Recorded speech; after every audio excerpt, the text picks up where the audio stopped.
What's up, Warriors fans? It's your man Max here with Warriors Latest. As always, like, subscribe, and hit that notification bell if you like what you hear, as I do post new Warriors videos daily. Now, to start off today, I'm going to talk about something that doesn't affect the Warriors directly, but it does affect the Warriors indirectly. And that's the rumor of Russell Westbrook likely signing with the Sacramento Kings. Now, you think about it, and I'm like, or you look at me and say, Max, you talk all the smack in the world about the Kings. How in God's name does this affect the Warriors? And it affects the Warriors in two specific ways. Now, first, Russell Westbrook, as much as you like to talk smack about him, is still that guy. I mean, it doesn't matter what you say, he always finds a way. We thought he was done after he left Houston. What does he do with the Wizards? He takes a bunch of scrubs and Bradley Beal to the 8th seed, winning I believe back-to-back play-in games. And that says a lot, especially as a leader. Remember, that Wizards team had nobody. It was a bunch of young players, cast-offs, and Bradley Beal. They were, how do I put it? They were on the receiving end of the bad John Wall contract they gave out. They had to give a first-round pick to the Rockets along with John Wall to get Russell Westbrook. And nobody expected them to do anything that year. I know I didn't, yet they won their play-in games. And even though they got swept by the Sixers in the first round, as the Sixers were great that year, they really went down swinging. And I think that says a lot, especially with a franchise, as I've said before, that is as much a dumpster fire as the Kings. Now, should Westbrook be that guy and really right the ship?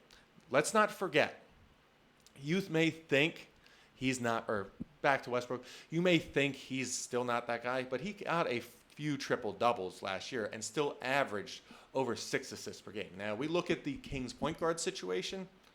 They're going to, a guy who can average 6 assists per game but can't play that many minutes is still going to have an impact, especially when you have DeMar DeRozan and Zach LaVine as your two wings. So that's going to play well for them. And the reason it's going to be a problem for the Warriors is we look at the landscape of the West right now. Right now, as it stands, the Warriors are middle of the pack. They're basically the 7th seed right now. They haven't done anything, and we're sort of waiting for Jonathan Kuminga to do something. Yes, the Dubs are going to likely get Al Horford. He'll be their starting center, but he's not going to be playing a bunch of minutes. And I still get the feeling that they're going to get like an additional 7-footer to really work with Quentin Post, as well as be like that rotational guy with Al Horford once he signs, as well as a few additional pieces once Jonathan Kuminga's, or that whole situation is resolved. Now, as I said before, should Russell Westbrook right the ship over in Sacramento and really help Doug Christie in his first full year as coach move in the right direction, they're going to be a very competitive team in the West. And for the Warriors, even if they get, like, everything goes their way, they still have to deal with OKC. They still have to deal with the Lakers. They still have to deal with Houston, Denver, Minnesota. Those are a lot of teams they have to go through. And adding the Kings to that list isn't going to make things any easier for them, because the Kings do have a lot of talent. They've been off track ever since that loss to the Warriors in the 2023 playoffs. And that was a great series. They went down swinging, but they really lost their way ever since. They traded De'Aaron Fox. They don't really have any direction. But should Russell Westbrook give them the direction that I believe he's going to when he signs with them, it's just a problem for the Warriors, and it makes me a little nervous. Now, the other issue that it creates for the Warriors is that it really shifts the focus for what the Kings are trying to do in their offseason off of Jonathan Kuminga. Now, we look at that. They're looking to trade Devin Carter as well as a protected first-round pick and maybe some filler guys for Jonathan Kuminga. Now that they have Westbrook on the lineup, they sort of shifted, or no, it was Malik Monk along with Devin Carter and maybe a first-round pick.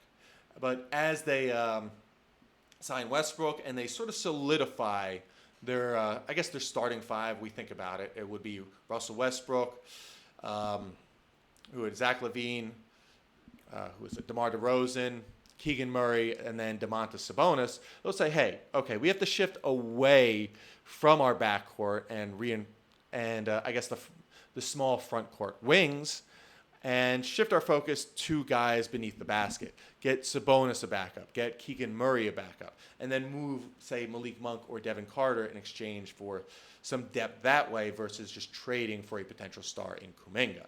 Now, that's what I see happening, and that's going to be a big problem for the Warriors because it cuts off another potential trade partner. But with that said, now that the Kings may be out, I have heard a lot about the Warriors potentially trading for Cam Thomas. And it's not only you guys in the comments, as you've repeated it many times, because I've asked for ideas. And I wanted to look into this a little more because I looked into it and I'm trying to make sense of the entire situation. Now, with Cam Thomas, it's really just a big question mark because Cam Thomas, amazing scorer, averaged over 23 a game last season, but as a 6'3" guard, that's all he really did. And if I'm trading away the likes of Kuminga, I either want a guy who could potentially become a star or a guy who can really add to the team as the whole, whether it be depth, first-round picks, or just be that role player at a good price for a long-term contract. And Cam Thomas just does not fit anything. Yes, he had a great career season in scoring with the Nets, but outside of scoring, he didn't really do much. And like I said, he's a 6'3" guard. And as a 6'3" guard, you have to do more than just score. You need to average at least 6 or more assists or even 5 rebounds at most. You have to score 5 in something besides points. Whether it be 5 assists, 5 rebounds, maybe even 2 steals, you got to give me something.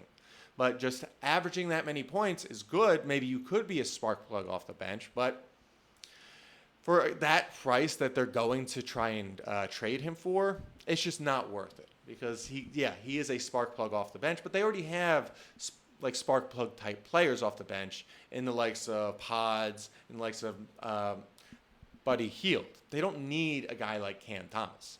And in any trade, from my understanding, that is going to involve the likes of Cam Thomas and Jonathan Kuminga, there are going to be other players involved. Now, I know I talked about Nick Richards in a previous video, and then that's potentially trading them. But on top of not really, I guess, fitting in terms of a trade for Jonathan Kuminga, the Nets have really no need for him.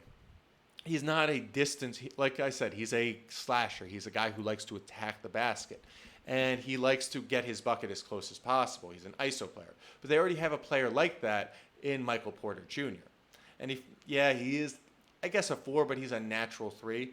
And if I'm the Nets, I'm playing Michael Porter at the natural 3. And that's going to create spacing issues similar to what the Warriors already have with Kuminga and Jimmy Butler. So I just don't see that making any sense on either end. Yes, it may make sense on the Nets end because, hey, he has a higher ceiling than Cam Thomas. But to be honest with you, that's really it.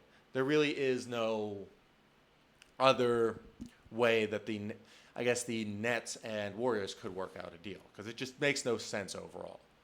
As Charles Barkley would say, Cam Thomas is the epitome of a studio gangster. Big numbers on a bad team.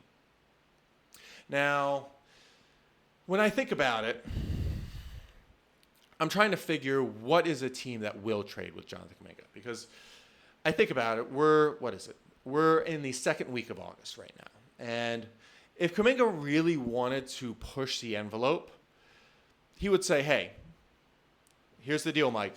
And I mean Mike Dunleavy. Either you find a trade by Friday or I'm signing my qualifying offer. I don't like this hanging over my head, but he hasn't done that yet, which gives me the thought he's willing to have this drag on through training camp and make it awkward. So he is pushing that button first before he does anything super crazy. So I do like that, and I think that's going to endear him in finding a potential, like a good partner where he can be a centerpiece with a different team. But I think they're just still waiting to figure that out. Now, that being said, I do think there is going to be a dark horse team that comes out of the woodwork late August, early September when training camp's about to start. because teams are going to look like they're going to bring guys in training camp. They're going to have a look and say, hey, maybe we need to move things around a little bit in order to get things done. And the one team that really makes me think is the Washington Wizards.